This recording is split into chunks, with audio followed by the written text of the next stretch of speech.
welcome back to my channel. This is going to be a different video because I don't typically do tutorial videos. I don't consider myself a pro at any of the tools that I use for work, even though I've been using them for years and I'm very fluent in them. I just feel like there's always going to be people who do this type of content specifically who are going to probably be able to offer you more information.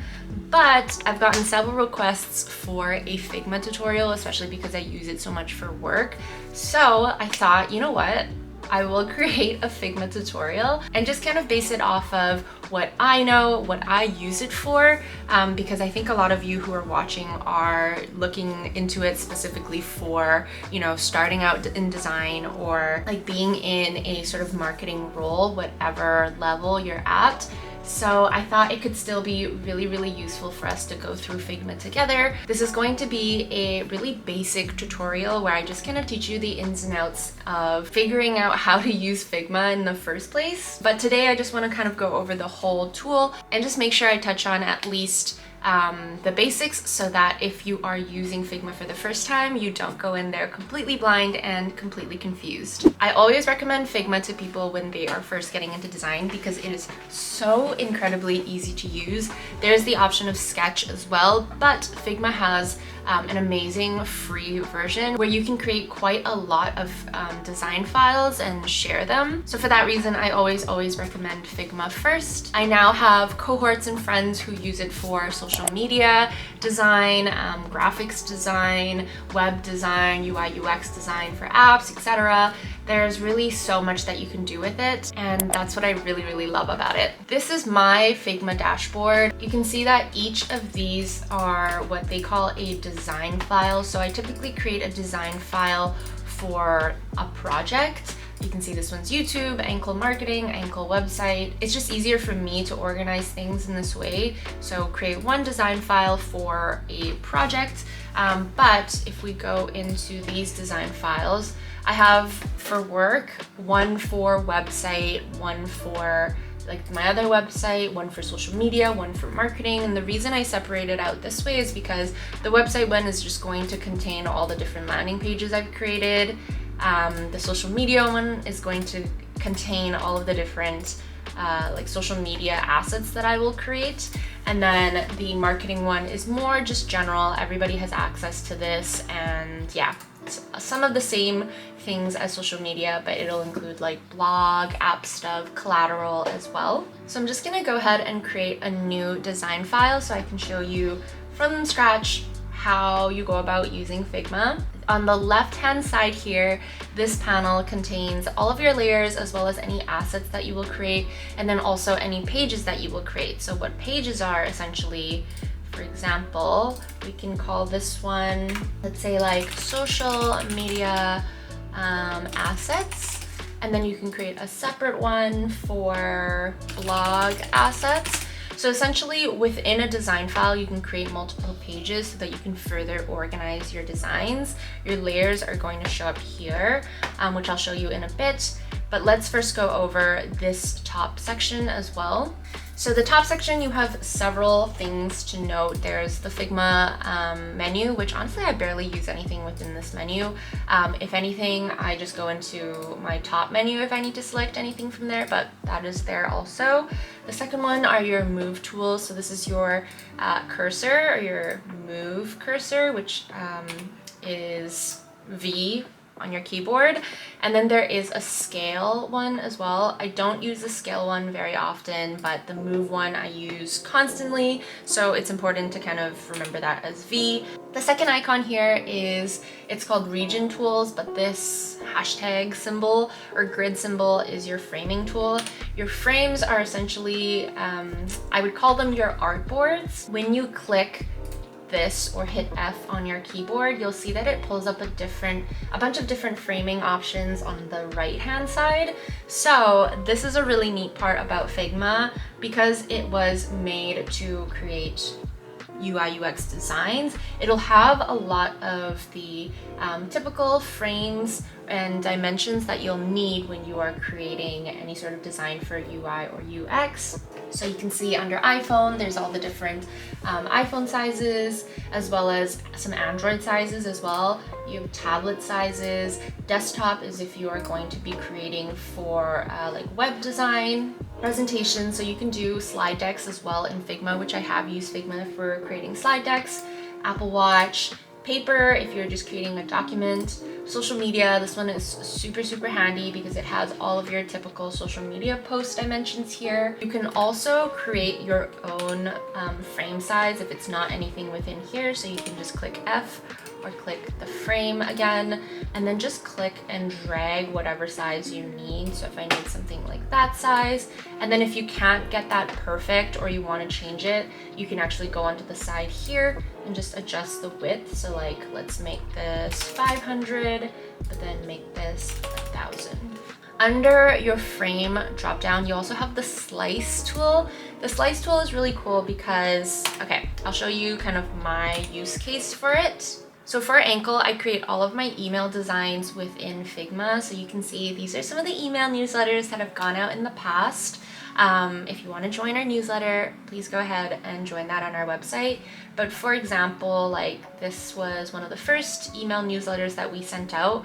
If you see these dotted lines, that is what a slice is. And essentially what slices help you do is allows you to export a specific portion of the page. So you can see that these email designs are quite long. I wanted to export them in sections so that like I can make this section clickable, then I can make this section clickable. And so all you have to do is hit S on your keyboard or go down to the slice tool and then just frame out what you want to be able to export. So like now that is exportable. You hit export on the side and then you can export out just what's within this slice box. Again, super useful for longer designs, or if you just want to show someone a specific part of your design, you can use the slice tool to do that. Next is the shape tools. So the first one you have is a rectangle. These are pretty self-explanatory. You can just draw rectangles, or you have lines, arrows, ellipses or circles, polygon, star, and then you can also place image as well. I rarely ever use the place image tool. Honestly, you can just drag and drop an image from wherever and it'll just drop into Figma. Like, I like that they have an arrow tool already built in. Another way that you can do arrows, if you go into line tool, draw the line that you want, and then you can change the tip of the line to make it an arrow, as you can see there. But they do have an arrow tool if you want to quickly draw an arrow, and yeah, just makes it super easy. Next is the pen tool. So if you have used Adobe Illustrator before, the pen tool will be kind of familiar to you, but essentially the pen tool allows you to illustrate or draw shapes. So let's see if I wanted to make a little A shape. It's my little A shape. So the pen tool essentially allows you to draw shapes so that you can create illustrations. Underneath the pen tool is a pencil tool. This is just like a drawing tool. So instead of using like points, you can actually draw something if you want to. I guess this is cool for if you're like wireframing and you want to quickly just draft something up to show people, but I honestly barely ever use the pencil tool. The next one is the text tool. Super self-explanatory, but you can just create a text box. Hi, this is a text box. Or you can just like click, hit T or hit the text box and just click, and don't have to create like a dimension for the text box, and just type. The next one over is the resources button. Essentially in here, you're actually able to see all of the components that you've created, and what components are, so for example, if I'm like, okay, this A is a brand logo, I actually want to make this into a component.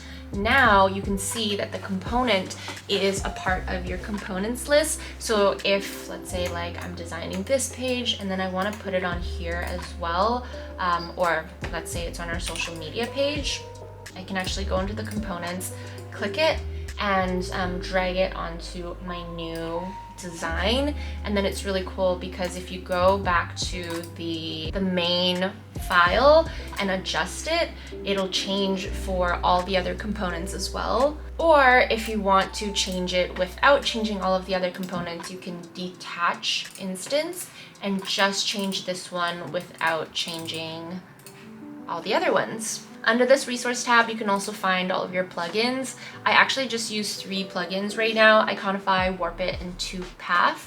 And I can go over those a little bit more with you later, but yeah, there's tons of different plugins that creators have created for Figma that just make your life easier as a designer. The next tool is the hand tool, and really this is just to drag around your space here. So Figma does have like an infinite, what is this called? Infinite space, infinite drawing board, whatever you want to call it, infinite background. But essentially you can pretty much create as many designs as you want all on this infinite board. And the hand tool essentially just allows you to move around the space without worrying that you're going to click into something. And the keyboard shortcut for that is, let's say if you're on your cursor tool, if you just hold your space bar, it'll temporarily select the hand tool, which I find really useful instead of having to come up here and click the hand tool and then move around and then click back to whatever tool you were using before. You just hold spacebar and it'll temporarily select the hand tool, and then when you let go of your spacebar, it'll go back to whatever tool that you were using before. The last button here is the comments button. So oftentimes I will share my entire like Figma pages to my teammates so that they can put in their comments and edits in case I have to change anything. So if they're visiting this page and they're like, okay, I want to comment here, they can actually go ahead and just leave a comment. This A is super ugly. And then it'll save as a comment here. And you can do it anywhere. It doesn't really even need to be on like a frame. But then when I come back and visit the page, I can then be like, oh, okay, like somebody left me a comment. Okay, this A is super ugly. Let's get rid of it. And then it works kind of in the same way if you've used like Google Docs before, but you can go ahead and like comment back if you want, or hit resolve, and that'll get rid of the comment from your artboard. Okay, so those are all of the fundamental tools that you have within your Figma. So like I mentioned, this right-hand page is where everything happens. It's going to change depending on what you're working on. So if I click the frame, it'll give you all the different options that you can do with the frame. So you can change the dimensions, you can even change the corner radius. So if you see here, I'll make it really dramatic, but you can see that it changes it so like does not look like more of an iPhone shape rather than just the rectangle. So it allows you to play with the corner radius of whatever item you've selected. There are auto layout tools which are really great, and I can show you that maybe in the next video because it starts to get a little bit more advanced. There's layout grids as well, so you can create a gridding system and make sure that your design lines up with that gridding system. You can change like the layer transparency if you want, the fill, which is going to be like the color of whatever item you're looking at.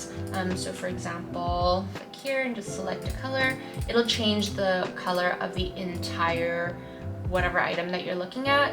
The stroke is going to be like the border or the outline of the item that you're looking at. So if I create a stroke here, because it didn't have one before, if I remove it, you can see that there's no border.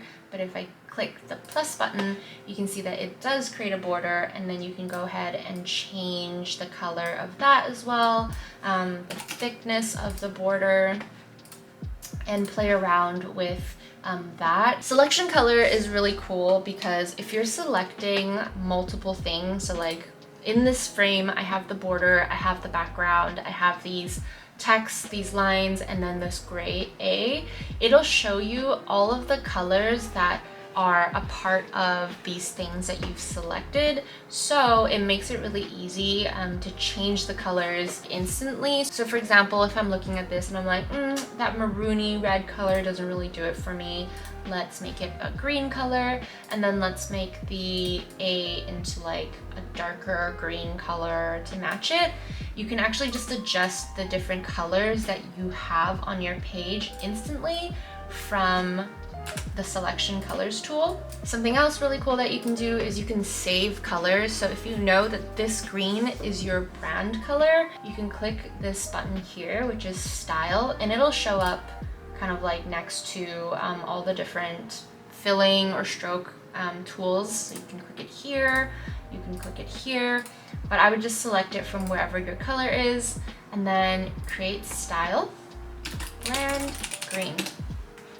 And now, let's say if I want to make this box into that same brand green, you can go into fill, which is where that color is right now. Hit your color styles button, and then you'll see that brand green now shows up there. And you can easily make anything that you've made into that green without having to retype in the hex codes. There's a lot of these sort of like efficiency tools built into Figma. They were really intentional in designing this tool to make it as simple and easy, but also as efficient for designers to design as possible, which is awesome. Underneath that, you have the effects tool, and this is where you're going to get your drop shadows, your inner shadows, your blurs. So if you can see, I'll do it on this A so you can see it really clearly. If I add an effect, it'll automatically add the effects shadow. I'm just gonna get rid of that fill. So instead of the whole box having the drop shadow, it's just the A that has a drop shadow. You can also do like layer blur, background blur. There's the background's white, so it's kind of hard to tell that it's blurred, or like an inner shadow. I know that's kind of hard to see as well, so let's make this really obvious, but you can see the inner shadow here instead of the drop shadow, which is going to be on the outside. I feel like this is not a good representation of my actual design skills because I'm creating some ugly AF things right now, but like, let's just remember this is for demonstration purposes only, okay? The last thing on the right-hand sidebar is the export feature. So when you click anything within your design file, you will have to add an export option to be able to export it. And it's really cool because let's say like this is an iPhone design or something like that, you can actually add several different export options and then export them all at once. So 1x, 2x, this means like 1x of this dimension. So if you're sitting at 1x, it means you're exporting it at 500 width and 1000 height. 2x is going to be 1000 width and 2000 height. And then 3x is going to be 1500 width and 3000 height. My God, my math. But if you don't want to export it at like these dimensions, you can also type in specific dimensions as well. So if you're like, okay, it's sitting at 500 width, but I actually need it at 700 width without changing the height. So like just scaling it a little bit, you can actually type out 700W for 700 width. Or if you need to scale the height but keep the width at the same ratio, you can do like 700H for height, and you can add something here so that it adds something to the naming of that file, so you know exactly what it is. So for example, 700 width or 700 height. You can see this is where it changed the width. It's not going to show up that differently, but here's where it changed the height. And then this is like the actual size of the item that I exported. I think that's all I'm going to cover for today. Those are really largely all the tools that I use on the daily when I am designing anything in Figma. I tried to go through it pretty quick because I know this video is going to be so long, But if you guys are interested in me showing you anything specific, please let me know in the comments below or in the Discord community so that I can dig more into it in a next video. If you want to see me apply how I use Figma, I do have several design with me videos where I kind of show you my work process within Figma. So if that's useful for you to see and get inspiration, please check out those videos. I'll link them in the description box below. I really hope this was helpful. This was such a freaking long video. Wow, I've never filmed something where my battery has died from just like the filming of one video before. My battery just died, so I had to go change it. But as I was saying, thank you for everyone who requested this video. I appreciate it when you guys give me video ideas or tell me and share with me like the things that you would find interesting or helpful, because it helps me create content. I have recently started a Patreon page as well, just because so many of you have been so kind to reach out and ask me like how you can support me more as a creator. So there's a Patreon page. Each level has its own perks, I guess. So if you guys are interested in that, that's also linked in the description box. But I'm gonna end the video here before my camera completely overheats on me. Thank you guys so much for watching this video, and I hope you guys are having an amazing day wherever you are in the world. I'll see you in my next one. Bye!